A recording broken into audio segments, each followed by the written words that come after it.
I remember the color of your kindness beneath the shadows cast by another. Even though we never spoke openly about the weight I carried, I always sensed that somewhere in your heart, there was a desire to offer more care, more love, just as a brother should. But somewhere along the way, that love was muted by the voice beside you, an influence determined to turn your heart against mine, to paint me in darkness I never earned. I've tried to remain strong, to lift my chin despite it all, but the constant mistreatment left a mark. I never sought sympathy, only understanding. I know you always said I was part of the family, that I belonged. And I believed you.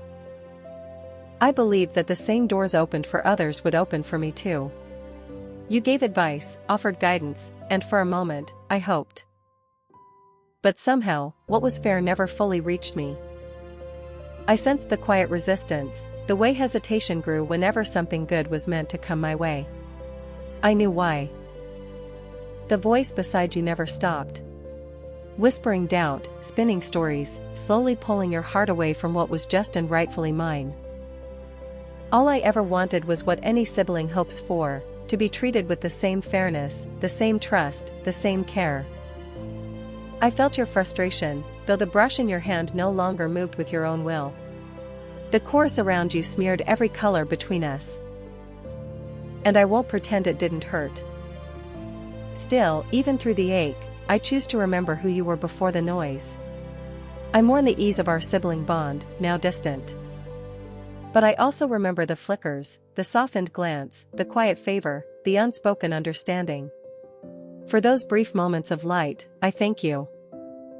For the roof you later offered to me and my children, and for the quiet kindness that came through when it was just you, I remain deeply grateful.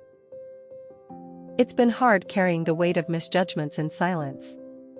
But through it all, I've held tightly to a quiet wish, for peace, for mutual respect, for the chance to be seen through my own light, not through someone else's shadow.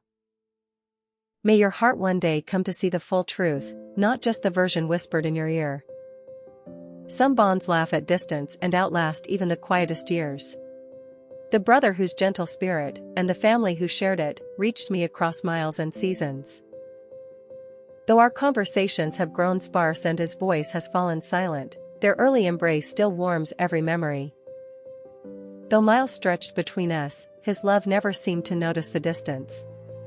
His wife and children welcomed me as naturally as breathing, not once did they let me feel like anything less than family. Every Christmas we gathered under one roof, laughter tumbling through the rooms until the walls themselves seemed to glow. Those were the brightest seasons of my life, proof that love not only visited my story, it lived there. His passing took him from us far too soon, and the ache of that loss still lingers. Yet even absence can't dim what he gave, memories threaded with warmth, laughter, belonging, and unspoken grace. His kindness remains a steady pulse in my chest, reminding me that I have always been part of something real and good. To my brother in heaven, and to the beautiful family he left behind, thank you for wrapping my life in then.